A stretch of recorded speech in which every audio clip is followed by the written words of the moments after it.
Yes, so I put the recording on and I'm saying this is how we're going to capture some of what we do, whether or not we can get it as far as a video live.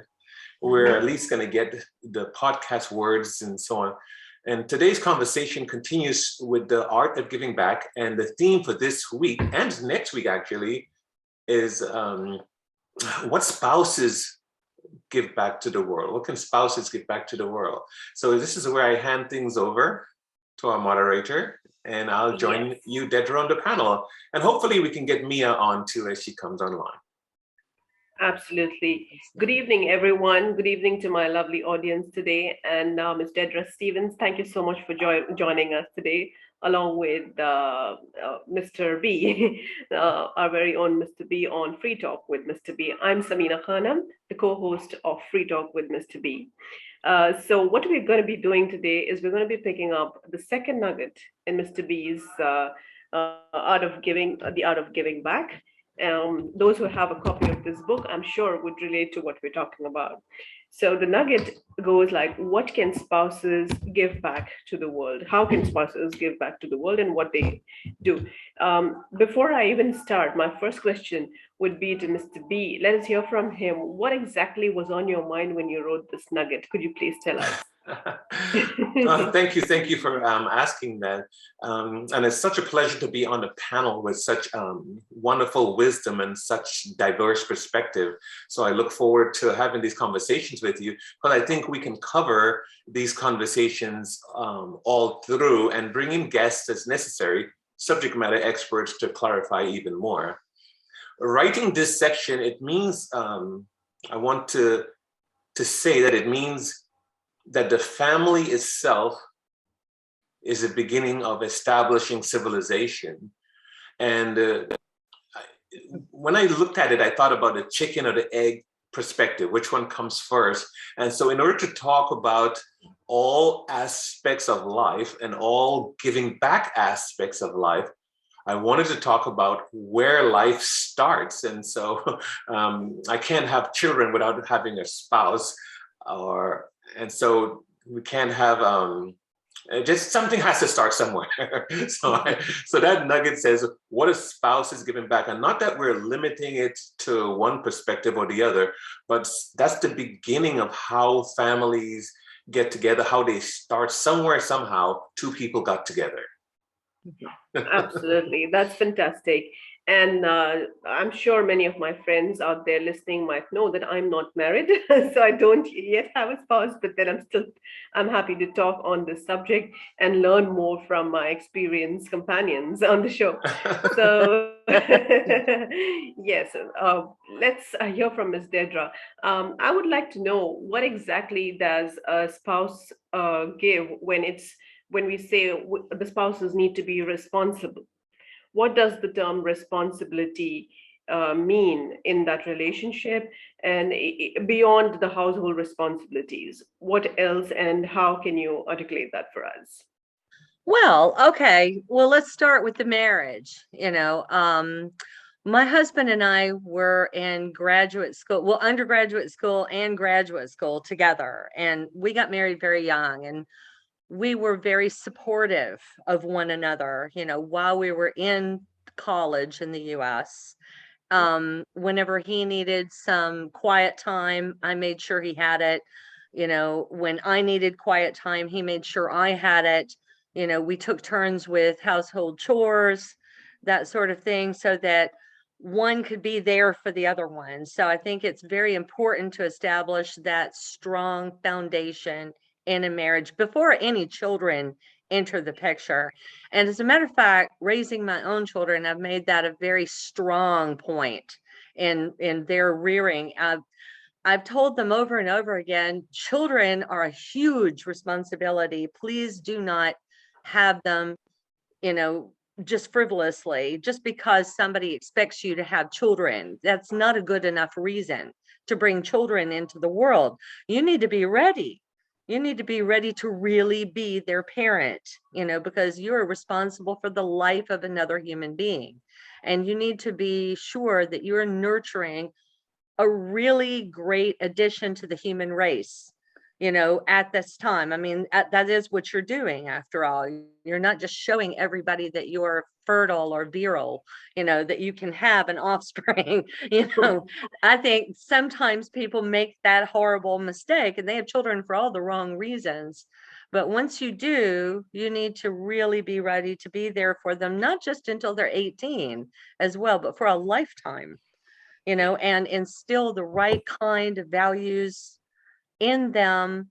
And I think the Prophet Muhammad had the best, advice for child rearing. He said, but my husband's a psychologist, by the way, so this is very supported in psychology from a psychologist's perspective, is that from 0 to 6 years old, you play with the kids. You let them have imagination. You let them be in their own little, wonderful bubble. You let them play, just play. And you don't really bother with teaching that much, you just let them be little kids at that time. From 7 to 14 is your opportunity to teach. This is your chance to teach right from wrong. This is your chance to really help them shape who they are going to be for the rest of their lives. And so where did you, I'm sorry, I'm going to dip in and see as with you, where did you grow up as a child? Oh, Alabama. So Alabama, United States. Okay. Yes, I did. Alabama, United States. And we were raised, I think, I really feel lucky. I mean, of course, well, my parents sadly were divorced, but I was raised largely by my grandparents. I think they did that in my case. I'm the product of grandparents raising me. So I probably have a more old-fashioned perspective than most people you might run into on a daily basis here. But that's okay. I'm quite happy with that. But yeah, no, after 14, the Prophet said, all you can do is be a guiding friend, because if you haven't taught them by then, it's too late. Absolutely. They're already sort of hardwired by that time. And it's true, they're hardwired after that. It's even more difficult in the days, I think, now. Oh yeah, it's already burned into the hard drive, whatever they are. Yes. Yes. So yes, rightly said, the responsibility goes beyond just, giving birth to those children, just bringing them here. Yes. Absolutely. Yeah. Do you want to add something on that, Mr. B? And yes, and that's probably why we brought up the nugget of giving back, because everyone, as I spoke before in the last episode, we spoke about humility. So we can bring up some of the things from the last episode and keep going forward. But the humility of the responsibility that we were given says a spouse can give back children to the greater community. And so with humility, we need to understand, why are we bringing back children? Why are we giving back children to grow the community? Why are we giving back in such a way so that we can have children becoming members of society, not menace to society, and what's required to be done? And so Mr. B experience, or what I come with, which is different than Dedra and different than Mia, who's going to be coming on, and different from anyone who even haven't had a spouse or a child. What we want to do is give back so they can learn from this. I have been married for 40 years, and I grew up in the Caribbean, in the island of Trinidad and Tobago, before 18 years old, going to California. So these diverse differences allow us to say, okay, what can we give back? And is the location where we were born and the upbringing that we had in our household enough to diversify our children and give them the knowledge, give back to them the knowledge that they need? And so my thoughts are, give them as much as you can from many different angles as you can, so they have, so that they are well equipped to deal with today's world. Excellent.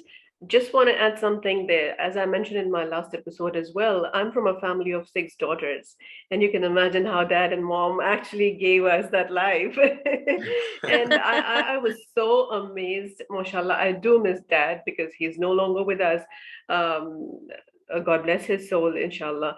So what I want to say is he gave us the best of the lives, he gave us the best of the education, and then, we're here because of what he gave us that time, because of what mom and dad together gave us that time, right from when we were born to when we were adults. Then all my sisters get married and they move on, and I have taken a lot of responsibility. And every time I take up something and I move forward, I remember my mom and dad, and I do have a picture of them on my phone, which I just look at and I feel that, yes, they taught me to be responsible, and I need to move forward with this responsibility. I need to be there for a purpose every day.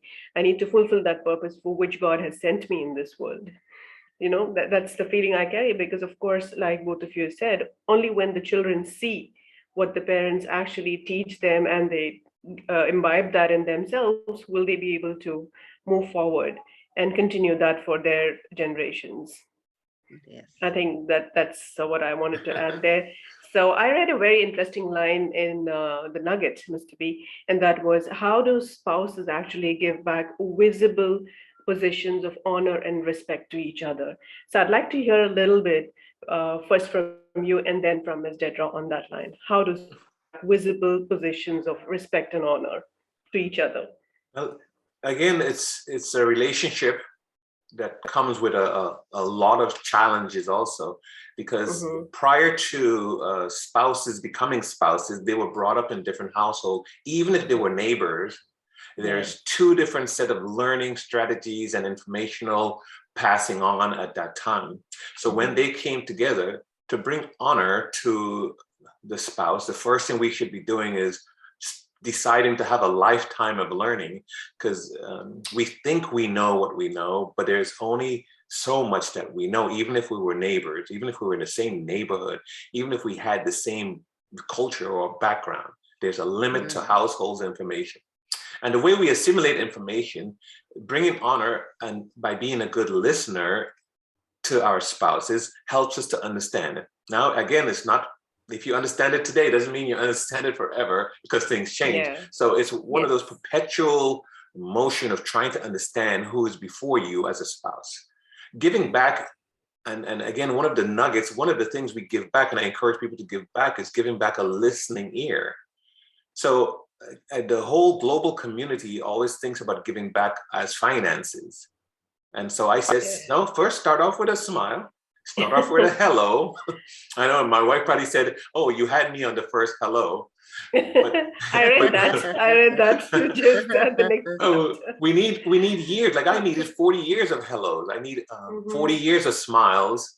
And I'm just human, so I need a listening ear for 40 years. And so hopefully I may or may not get 40 more, but I got 40 in, and I'm still learning. And so the giving back, or giving with humility, says we go into this human relationship and we start learning new things, and humbly we must allow ourselves to learn.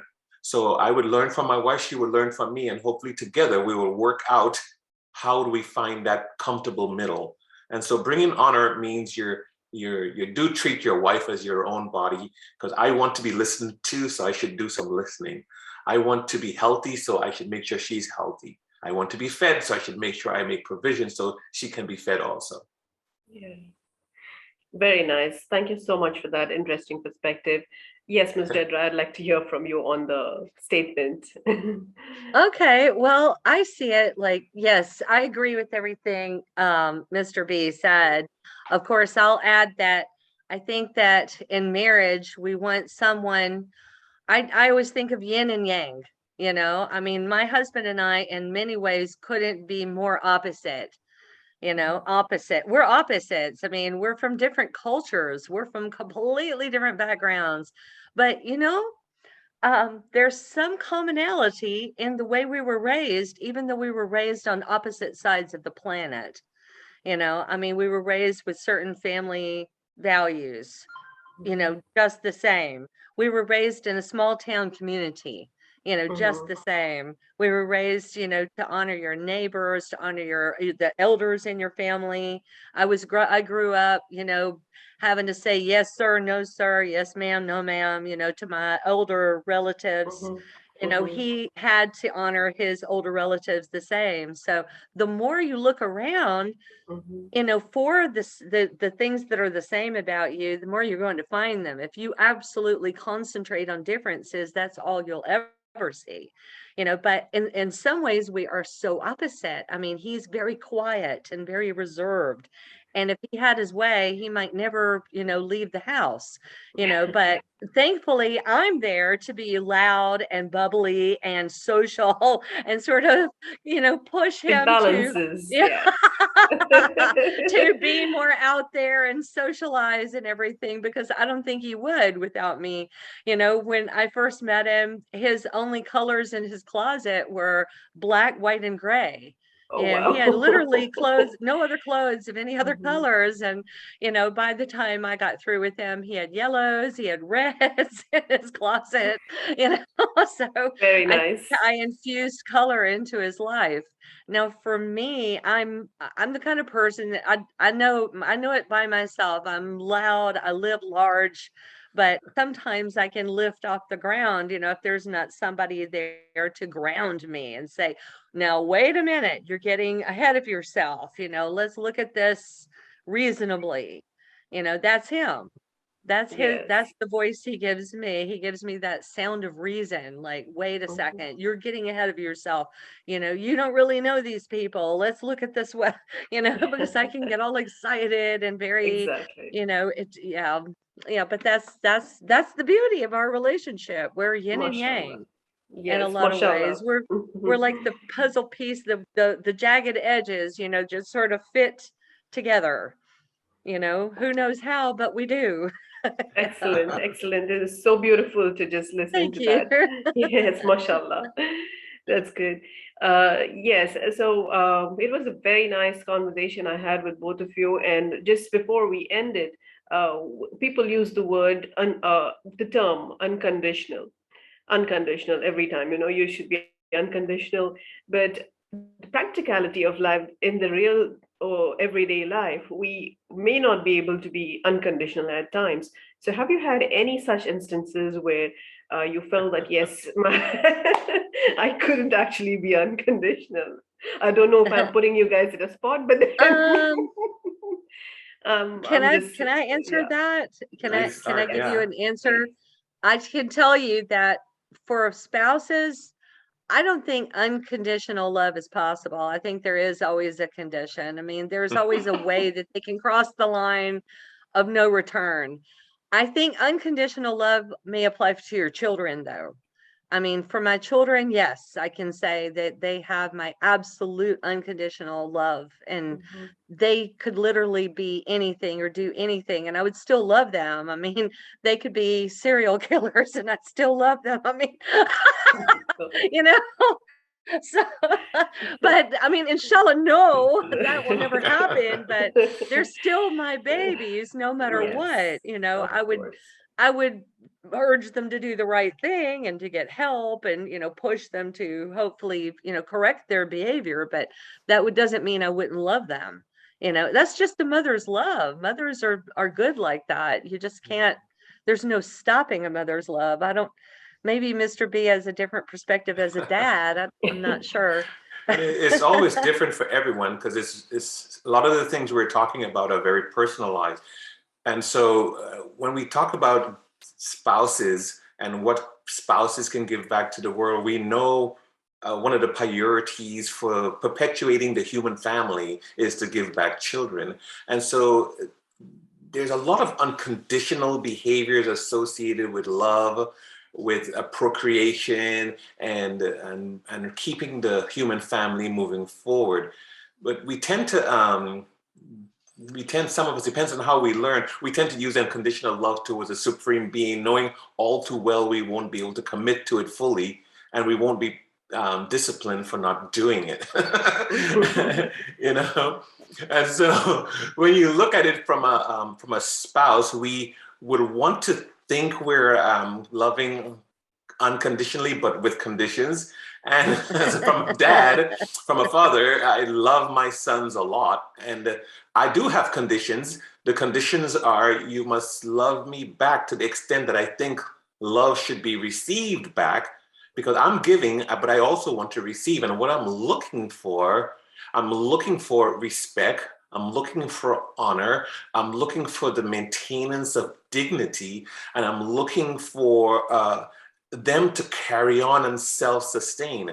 I think in America here, we say we want to get the kids off the payroll. That really means, can you take care of yourself and get your own spouse in your own time so we can go and do what we call empty nesters?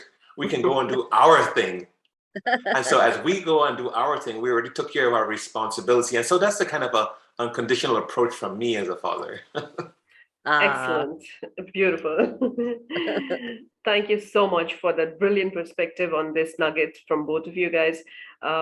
Just any last words you want to add before we conclude the session today? Well, I think we covered, in general, spouses and children. In my case, I have a disabled son, so I think that adds probably another level, to all of this, that people who don't have a special needs child maybe not ever be able to ever know.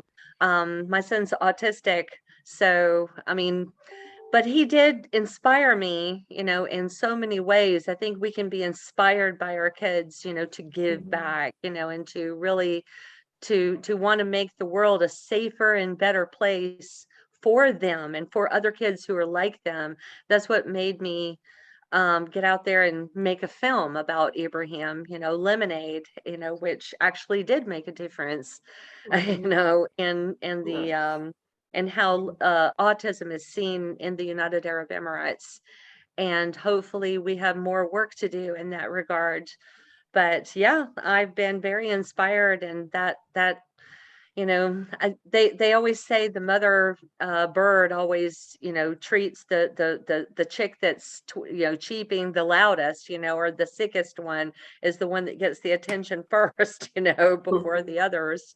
So I don't know.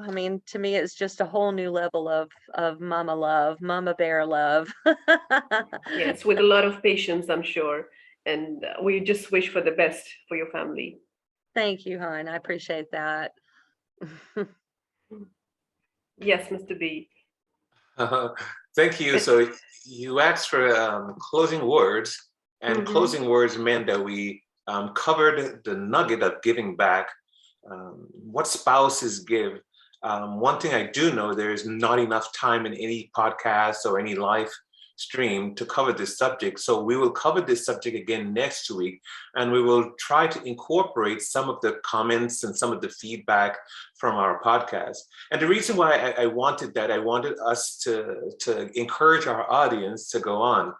Now, initially I wanted to do Instagram Live so I can have people comment right away. And like I said, Yes. I'm letting them know at the tail end of our show that we're on. And Instagram Live, I think if we were all in the same area of the world, we all could have been on.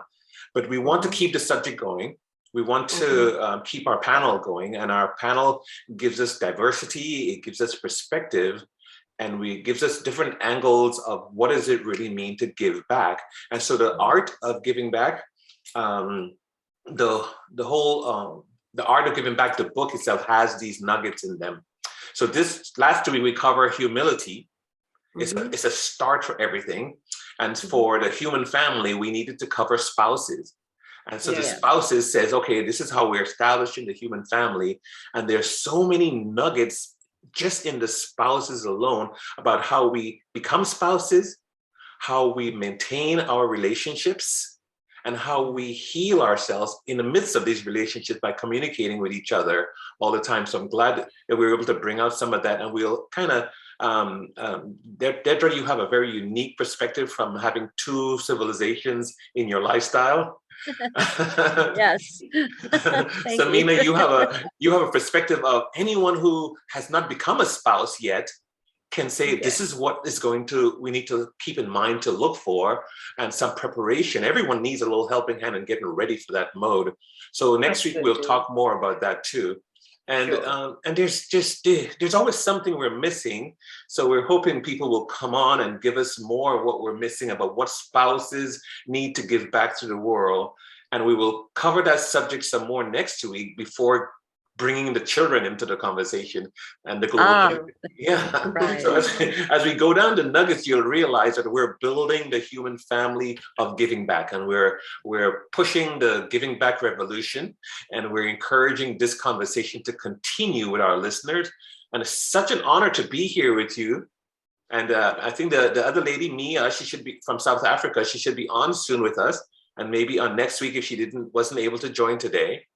And I am forever, forever grateful. Thank you all so much. Oh, it's an honor. It really is. I've enjoyed this so much, and I'm very happy to be a part of this. I think it's an important project.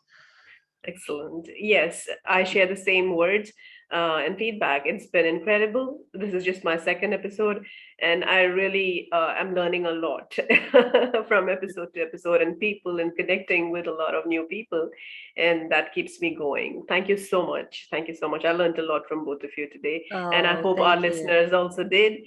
We will encourage all our listeners to go ahead and post your comments in the comment section once we post this podcast up there, and we could pick their questions or queries or anything they would like us to discuss in our next episode. So signing off from my side, the co-host of Freetalk with MrB, Sameena Khanam. Thank you so much. Thank you. Thank you. Thank you, Ms. Okay. Well, that was wonderful. Thank you. Thank you. Most welcome.